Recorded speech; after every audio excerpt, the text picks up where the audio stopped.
हाँ भाई, कैसे हैं आप सब। आज फिर कुछ दिनों बाद दोबारा मुलाकात हो रही है। यूरोप ट्रिप का ये सेकंड वीडियो है और इसके अंदर मैंने कवर किया है जो लंदन से पेरिस आप जब जाते हैं तो रास्ते में जो फेरी लेके जाते हैं उसका क्या प्रोसेस है। क्विक से एक वीडियो है, अगेन ज़्यादा डिटेल में इसलिए नहीं गया क्योंकि मैं चाहता हूँ लोग खुद एक्सपीरियंस करें, लेकिन एक्सपेक्टेशंस क्या होनी चाहिए वो ज़रा क्लैरिफाई हो जाती हैं इस वीडियो में। एक छोटी सी चीज़ जो मिसिंग है इस वीडियो के अंदर, वो फेरी के अंदर का जो जितना भी सेटअप है वो मैं पूरा कैप्चर नहीं कर सका क्योंकि वो फाइल मेरी जो थी वो मिसिंग हो गई है फॉर सम रीज़न, या उसमें कोई एरर आ गया है। तो लेकिन उसके अलावा जितना भी सारा रास्ता है और सारा जो फेरी एक्सपीरियंस है, प्रोसेस है, वो आपको काफ़ी इजीली पता लग जाएगा उसके बारे में कि क्या है। फेरी के अंदर का क्या सीन है वो जब आप लोग खुद जाएं तो अपने हिसाब से खुद एक्सपीरियंस करें। कोई बहुत बड़ा सेटअप अंदर ऑब्वियसली नहीं है, एक ट्रांजिट फेरी है ये, क्रूज तो नहीं है। So that is the only thing which was left behind. Other than that सारा जो लंदन से जो डोवर जहाँ से फेरी ली जाती है और फिर आगे कैले की जो पोर्ट है फ्रांस में, वहाँ तक की ये सारी कवरेज है। Hopefully you guys will enjoy. Welcome to शोकिया व्लॉगर।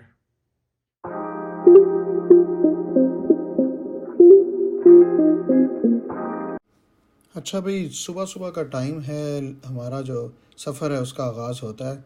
यहाँ से आप देख ही रहे हैं अभी दिन चढ़ने वाला था और ये बेस्ट टाइम होता है लंदन से निकलने के लिए ताकि आप ट्रैफिक को बीट कर सकें, just like any other major metropolitan. बहुत सारे लोगों को इस चीज़ का पहले भी पता है कि लंदन के अंदर बारिश जो है वो होना काफ़ी अमूमी बात है। ये आपने देखा सड़क के ऊपर ये जो एक स्पीड लिमिट लिखी है, वहाँ पे स्पीड लिमिट की बहुत ज़्यादा सख्ती है। स्पेशली जो लोग अमेरिका से जा रहे हैं वो तो इसका बहुत ज़्यादा ध्यान रखें कि वहाँ पे उन्होंने अब ऐसे एरियाज़ बना दें जहाँ एवरेज स्पीड लिमिट जो है वो काउंट की जाती है। यानी पॉइंट ए से पॉइंट बी अगर आप तेज़ गए हैं उस एवरेज स्पीड लिमिट से तब भी टिकट आ जाएगी। बहरहाल बारिश की फुहार जो है वो चलती भी रही, रुकती भी रही और मौसम जो है बड़ा खुशगवार था, बहुत अच्छा था। बहुत ज़्यादा ठंड भी नहीं थी और क्योंकि हम समर के बिल्कुल एंड के ऊपर गए थे। रास्ता जो है वो बड़ा खूबसूरत है, ग्रीनरी ऑफ कोर्स वहाँ पे बहुत ज़्यादा है क्योंकि बारिश है, स्नो भी लिमिटेड लेवल पर अब होती है। लेकिन इस सारी वीडियो को दिखाने का एक और मकसद आप लोगों को ये भी है कि ये कोई इतना ईजी मुझे रास्ता नहीं लगा। अगर आपको एक दो दफ़ा आप यहाँ से गए हों और जीपीएस को बहुत अच्छे तरीके से आप यूज़ कर रहे हैं तो फिर आप पहुँच सकते हैं। वरना एक चीज़ ये बहुत इंपॉर्टेंट है कि आप ये साइंस वगैरह जो हैं इनको सही तरीके से फॉलो करें और ये देखते जाएं कि आप इस तरह के मेन लैंडमार्क्स का जो है वो पास थ्रू कर रहे हैं। जिस तरह अब हम लोग ये एक और सिटी के अंदर एंटर होने जा रहे हैं, बहुत खूबसूरत बीच में व्यूज़ आए थे क्योंकि हम आउटस्कर्ट्स ऑफ लंदन जो है उसको साथ साथ कवर करते जा रहे थे। तो इसलिए जो बहुत फैसिनेटिंग किस्म की आपको सारी साइट्स नज़र आती हैं और ये देखें बीच में एकदम एक सिटी आ जाती है। ये भी एक और लैंडमार्क है, वो सामने आप देख रहे हैं पहाड़ी के ऊपर एक कैसल है ये वाला। तो ये आपने मेक श्योर करना है कि आप इसी रूट के ऊपर सही जा रहे हैं क्योंकि यकीन करें बीच में से कई ऐसे टर्न आते हैं जहाँ पे अगर आप लेफ़्ट और राइट गलत मुड़ जाएँ तो प्रॉब्लम बन सकती है। ये अब हम फाइनली डोवर की जो फेरी है जो हमने लेके जानी है वहाँ हम पहुँच चुके हैं और इस अगेन साइन को आपको फॉलो करना बहुत ज़रूरी है कि ताकि आप जो शिपिंग वाले ट्रक्स हैं उनकी लेन के अंदर ना आप चले जाएँ। ये उन्होंने देखें फ्रेट क्लियरेंस के लिए लिखा हुआ है, मरीना के बारे में लिखा हुआ है। फाइनली ये हम पहली अपनी जो सिक्योरिटी की चेकअप है वहाँ पे हम पहुँच गए। यहाँ पे आपको पासपोर्ट्स दिखाने होते हैं, बेसिक पासपोर्ट चेक है, यहाँ कोई बहुत डिटेल इंक्वायरी वगैरह नहीं होती। सिर्फ आपके पासपोर्ट्स, डेस्टिनेशन, टाइम वगैरह की इस तरह की बेसिक इन्फॉर्मेशन पूछते हैं। कुछ अगर आप लेके जा रहे हो तो स्पेशल चीज़ें, कोई मेडिसिन वगैरह, वो इस तरह की बेसिक क्वेश्चन पूछ लेते हैं। फिर यहाँ पे आगे आ जाता है ये चेक इन वाला मामला। एक चीज़ मैं यहाँ मेंशन करता जाऊँ क्योंकि यूएस कस्टम्स के साथ भी बहुत दफ़ा डील किया, ये लोग बड़े प्रेजेंट निकले हैं कंपेयर टू यूएस कस्टम। पता नहीं यहाँ के लोग शायद बहुत ज़्यादा रंजीदा हैं, संजीदा हैं, लेकिन ये ब्रिटिशर्स जो थे वो बड़े खुश अखलाक और अच्छे तरीके से बात की इन्होंने। अच्छा, ये फाइनल चेक इन का जो एरिया यहाँ पे वो आपसे सारी डिटेल पूछते हैं। एक चीज़ यहाँ पे बतानी बहुत इंपॉर्टेंट है कि अगर आप ग्रुप्स में ट्रैवल कर रहे हैं तो फैमिलीज़ इकट्ठी रहें। जिस तरह मेरी जो बेटी थी वो दूसरी गाड़ी के अंदर ट्रैवल कर रही थी, तो जो ऑफिसर थी उसने बड़े प्रेजेंट तरीके से उसने कहा कि आप पहली गाड़ी के अंदर चले जाएं। तो इसलिए ये बहुत ज़रूरी है कि इकट्ठे सब ट्रैवल करें। ये वो एक टिकट है जिसके ऊपर सारी डिटेल लिखी होती हैं, कितने पैसेंजर्स हैं और कितने बजे की आपकी फेरी है और आप जा रहे हैं। आपने देखा ये जो ट्रक साइड से एकदम निकल के आया, ये वीडियो में दिखाने की इसलिए ज़रूरत थी कि ये बहुत एहतियात से ड्राइव करने वाली जगह है, ओपन स्पेस है, तो एकदम ट्रक निकल आता है। तो इसलिए एक तो गाड़ी से नहीं बाहर निकलना, वहाँ साइन भी लगा हुआ है और मेक श्योर करना है कि इधर उधर देख के आप जो है वो आगे अपनी लेन की तरफ जाए। हमारी लेन 148 थी लेकिन हम 149 में आ गए। ज़ाहिर है देसी इकट्ठे जा रहे हैं तो इकट्ठे ही जाएंगे। तो दूसरा ये कि अब यहाँ पे अंदर एक ये बड़ा ज़बरदस्त किस्म का कैफ़े भी बना हुआ है। आपको तमाम बेसिक सहूलियात वहाँ मिल जाती हैं। बहुत साफ़ सुथरा था, गिफ्ट शॉप भी थी, मनी एक्सचेंज है, बर्गर किंग भी था, फ़िलहाल तो बंद है। लेकिन जिस तरह यूएस के अंदर या पाकिस्तान के अंदर या इंडिया में जहाँ पे भी आप हैं, आपकी हाईवेज़ के ऊपर जो स्टॉप्स होते हैं वो उस तरह का बना था। ये उस बिल्डिंग के बाहर का पार्किंग लॉट है। ये सारी लॉट जो है वो फिल हो जाती है बिजी सीज़न के अंदर ट्रक्स के लिए। यहाँ से आगे वो ट्रक्स की सारी लेन होती है और इससे पहले जो है जहाँ पे हमने गाड़ी खड़ी की थी वो गाड़ियों वगैरह की, पैसेंजर कार्स की होती है। अब ये हमारी 7 नंबर जो टर्मिनल था, ऊपर देखें लिखा हुआ है डोवर, क्योंकि ये वो सिटी है जहाँ से हम यहाँ से स्टार्ट करेंगे अपनी फेरी को। यहाँ पे भी मेक श्योर करें कि इंतहाई सेफ़ तरीके से आराम आराम से अपना टाइम लेके आप ड्राइव करके जाएं। एक बंदा आगे खड़ा हुआ है, वो डायरेक्ट कर रहा है कि यार इतने साइज़ की गाड़ियाँ यहाँ पे आती जाएं, क्योंकि वो एक कैलकुलेटेड और वेट बैलेंस का मेरा ख्याल सिस्टम उन्होंने रखा हुआ है। और ये ज़रूरी नहीं कि जो आपकी अगली गाड़ी आप उसी के साथ जाके आपने करना है। It's basically fitting into a puzzle कि कहाँ पे आपने जाना है। अगेन यहाँ पे बहुत एहतियात से आप ड्राइव करें। मेक श्योर करें कि आप अपने लेफ़्ट राइट देख के दरवाज़ा खोलें, गाड़ी को पार्क करें, क्योंकि आप देख सकते हैं लोग बीच में से निकल रहे हैं। अब हमने पार्क करके अंदर आ रहे हैं। यहाँ पे भी आपको एक क्रिटिकल पॉइंट बताना है कि आपने एलिवेटर का इंतज़ार नहीं करना, क्योंकि बहुत लोग इंतज़ार कर रहे होते हैं। और नंबर 7 फ्लोर के ऊपर आपने जाना है, डेक नंबर 7 पे जाना है, क्योंकि वो बीच में से बंदा गुजरते जाता है, पता ही नहीं होता कि जाना कहाँ पे है अगर आप फर्स्ट टाइम जा रहे हैं। तो इसलिए सीढ़ियों पे चढ़ें और चढ़ते ही जाएं जब तक 7th फ्लोर नहीं आ जाता। एलिवेटर का इंतज़ार नहीं करना, क्योंकि बहुत लंबी लाइन होती है, बहुत टाइम लग जाता है और इतनी लंबी हाइट नहीं है ये 7th फ्लोर के ऊपर आने के लिए। ये मैं मेन फ्लोर के ऊपर आ गया हूँ और यहाँ से बाहर का व्यू भी नज़र आ रहा है। अगेन हल्की हल्की फुहार है, क्योंकि वो इसलिए कि बाहर ज़ाहिर है वो सारा चैनल है और हवा चल रही है। सर्दियों में यहाँ पे बाहर डेक पे खड़े होना इस फेरी के एक बहुत बड़ा चैलेंज होगा। मैं चाहता था कि यहाँ पे जो ओरिजिनल ऑडियो थी उसको भी लेकर आता, लेकिन पीछे कोई उनका काम चल रहा था फेरी के ऊपर, तो उसका शोर बहुत था। वो देखें वो फेरी एक डिफरेंट कंपनी की है और उनकी, हम लोग DFDS के ऊपर थे और वो P&O वालों की है मेरा ख्याल है, वो भी वहाँ से फ्रांस से इस तरफ आए हैं। और ये बेहतरीन एक जगह है एक अच्छी साइट सीइंग के लिए। आप लोग ये it's back of the fairy, ये फ्रंट नहीं है, ये बैक साइड है।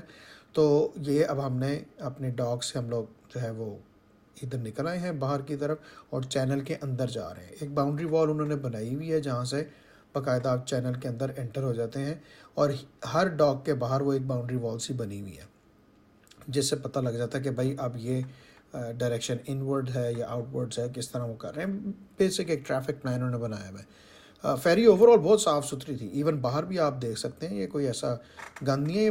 पेंट शेंट जो उखड़ा हुआ है वो उसको रीपेंट भी करते रहते हैं। ज़ाहिर ऑफ कोर्स फेरी है, पानी में चलती है, पेंट उखड़ता होगा, बारिश है, स्नो है, all kind of weather issues आते होंगे, लेकिन कंसिडरिंग ऑल दैट इन्होंने बहुत अच्छे तरीके से रखी हुई थी। एक और इम्पॉर्टेंट चीज़ ये थी कि वो साथ एक आयरिश फेरी भी थी, क्योंकि आयरलैंड से भी मेरा ख्याल है यहाँ से कोई कनेक्शन शायद बनता है इनका। I am not entirely sure, लेकिन probably that's why the Irish ferry is there. बड़े खूबसूरत ये बगले टाइप परिंदे थे जो वहाँ पे आ भी रहे थे और मेरा ख्याल है वो हर फेरी के ऊपर बैठने की कोशिश करते होंगे। It could be one of the reasons that they are migrating this way, या वो फूड वगैरह की तलाश में आते होंगे, क्योंकि इतने सारे लोग जा रहे हैं तो उनको उम्मीद होती है कि यार कोई यहाँ से फूड शूड मिल जाएगा। और ये परिंदा लैंड कर गया। पीछे जो आपको पहाड़ वाइट किस्म के वाइट कलर के नज़र आ रहे हैं, वो ऐसा लगता है कि सॉल्ट टाइप है उनके ऊपर, लेकिन वो रॉक्स का कलर ही ऐसा है। अब आप देख सकते हैं कि मैं दूसरी साइड से फेरी को कवर कर रहा हूँ और पानी के अंदर जो फेरी की स्पीड है को वो बहुत ज़्यादा तेज़ नहीं है। डिस्टेंस बहुत ज़्यादा नहीं था, लेकिन क्योंकि फेरी की स्पीड इतनी ज़्यादा नहीं है इसलिए उसमें टाइम जो है वो घंटा सवा घंटा लग जाता है। अब वो सामने दूर जो आपको पहाड़ नज़र आ रहे हैं वो फ्रांस है। बेसिकली हमने यहाँ से वहाँ जाना है, लेकिन इसके अंदर घंटा सवा घंटा कई दफ़ा लग जाता है। पहले आपने देखा था वो इमरजेंसी बोट्स मेरे साथ हाइट पे थी, अब मैं नीचे आ गया हूँ। अब ये मैं मेन फ्लोर के ऊपर हूँ, जो 7th डेक है मैं उसके ऊपर हूँ। यहाँ अंदर वाली साइड के ऊपर सारा हॉल है, फूड एंड बेवरेजेस और ड्यूटी फ्री शॉप और ये सारी चीज़ें वहाँ पे अवेलेबल हैं। अंदर की वीडियो मैंने जैसे पहले गुजारिश की है कि वो मैं नहीं बना सका, नहीं दे सका। बनाई तो थी लेकिन वो फाइल करप्ट हो गई, तो कुछ थोड़ा एलिमेंट ऑफ सरप्राइज़ आप लोगों के लिए भी है कि आप लोग अंदर जाएँ, खुद इंजॉय करें। बहुत ज़्यादा एक्टिविटी नहीं है, लेकिन it's a very nice decent sitting area. तो अगर आपने इंस्टाग्राम वगैरह के ऊपर मुझे फॉलो किया हो तो आपने वो शायद तस्वीरें देखी भी होंगी। ये फ्रंट ऑफ द फेरी है, वहाँ पे भी उन्होंने बिल्कुल सीटिंग अरेंजमेंट की है, बिल्कुल खिड़की के विंडो के साथ। वो नीचे आपको नज़र आ रहा है, वो जो कनेक्ट करता है डॉक के साथ जाके, तो बिल्कुल ये बड़ी खूबसूरत सी उन्होंने सीटिंग अरेंजमेंट बनाई है। ये अब सामने वही पहाड़ आ गए, तो ये हम ऑफिशियली फ्रांस की हदूद के अंदर एंटर हो गए हैं। और पानी की फुहार मुसलसल चल रही होती है, क्योंकि मेरा ख्याल है शायद कुछ शिप के चलने की वजह से, फेरी के चलने की वजह से भी पानी उड़ता है, कुछ ओवरऑल शायद हवा की वजह से, I don't know what's the reason, क्योंकि अब आसमान तो क्लियर था, कोई बारिश वारिश हो नहीं रही थी। ये सामने सारा उनका ये बीच का एरिया है। इस सिटी का नाम है कैलई, CALAIS, if I am pronouncing and spelling it accurately. अच्छा खूबसूरत सा टाउन था, खामोश सी सिटी थी। लोग वहाँ पे वैसे मौजूद थे इस दिन भी, हालांकि वीकडे था। और ये आप देख सकते हैं उनका बहुत बड़ा बीच है वहाँ साथ इस इंग्लिश चैनल के साथ। और लोग कुछ फ़िशिंग भी कर रहे हैं पियर के ऊपर आके। तो हेल्दी एक्टिविटी वगैरह वहाँ पे चल रही थी। कोई ऐसी बिल्कुल डेड टाउन नहीं है, लेकिन एक छोटा टाउन है। और आप देखें पियर भी बहुत बड़ा है, यानी काफ़ी डीप इनटू द वाटर उन्होंने इसको बनाया हुआ है। यहाँ पे आपको आके ज़ाहिर है वो फ्रेंच एक स्टाइल की एक फीलिंग, एक घरों का स्टाइल थोड़ा सा लंदन से या यूके से थोड़ा सा वो डिफरेंस फील होना शुरू हो जाता है। कलर स्कीम जो है वो शायद ज़्यादा यहाँ पे आनी शुरू होती है। तो ये अब हम फेरी से डिसम्बार्क कर रहे हैं। अगेन ये भी वो प्रोसेस है जिसको बहुत आहिस्ता स्लोली मैनेज करके आपको निकलना होता है। यहाँ से एंटर होते ही आपने जो है ना मेक श्योर कर लेना है कि भाई अब स्पीड लिमिट जो है वो उसमें डिफरेंट हो जाएगी, क्योंकि यूके के अंदर डिफरेंट है, यहाँ डिफरेंट है। और ड्राइविंग का एक बहुत बड़ा चैलेंज बन सकता है, क्योंकि यूके के अंदर जो है वो जो है एशियन स्टाइल ड्राइविंग है, और हमारे पास गाड़ी भी उसी तरह की थी। और जो बाकी यूरोप है वो सारा US बेस्ड जो है ना ड्राइविंग उसके ऊपर चलती है, लेफ्ट हैंड ड्राइविंग जो होती है। तो गाड़ी राइट हैंड और चला हम लेफ्ट हैंड रहे हैं। तो that's a bit challenging for like I guess first 5 minutes 10 minutes and then you guess use to of it. और ये बस यहाँ पे ऑलमोस्ट वीडियो हमारी ख़त्म हो जाती है, क्योंकि ये हमने एग्ज़िट यहाँ से कर लिया। अगेन दिखाने का मकसद ये था कि आपको पता हो कि आपकी डायरेक्शन क्या है, रास्ता क्या है, एक्सपेक्टेशन क्या है। थोड़ा सा ये बिल्कुल डेड सा एरिया आ जाता है, लेकिन ये इतना डेड नहीं, आगे जाके हाईवे आ जाती है। तो होपफुली आप लोगों ने एक क्विक सफ़र है इसको एंजॉय किया होगा। हाँ भाई, ये सारी वीडियो थी, आप लोगों ने होपफुली इसको एंजॉय किया होगा, रास्ते को भी देख लिया होगा। अगेन इस वीडियो का मकसद ये था कि आपकी एक्सपेक्टेशंस थोड़ी सी क्लियर हो जाएं कि यार कितना लंबा फासला है और कहाँ कहाँ से आप गुजर के जाते हैं। क्योंकि थोड़ा सा टेक्निकल हो सकता है अगर आप एक भी गलत टर्न ले लें। तो GPS को इस्तेमाल करें, स्पीड लिमिट के अंदर रहें और सारा एक्सपीरियंस को एंजॉय भी करें।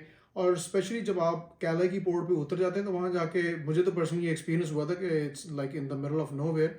लेकिन वो थोड़ा सा भी जब आप आगे जाते हैं तो वो इंटरकनेक्टेड जो उनकी हाईवेज या मोटरवेज और whatever you want to call them वो आ जाती हैं। तो इसलिए घबराएं नहीं और जाते रहें अपने रास्ते के ऊपर सीधा।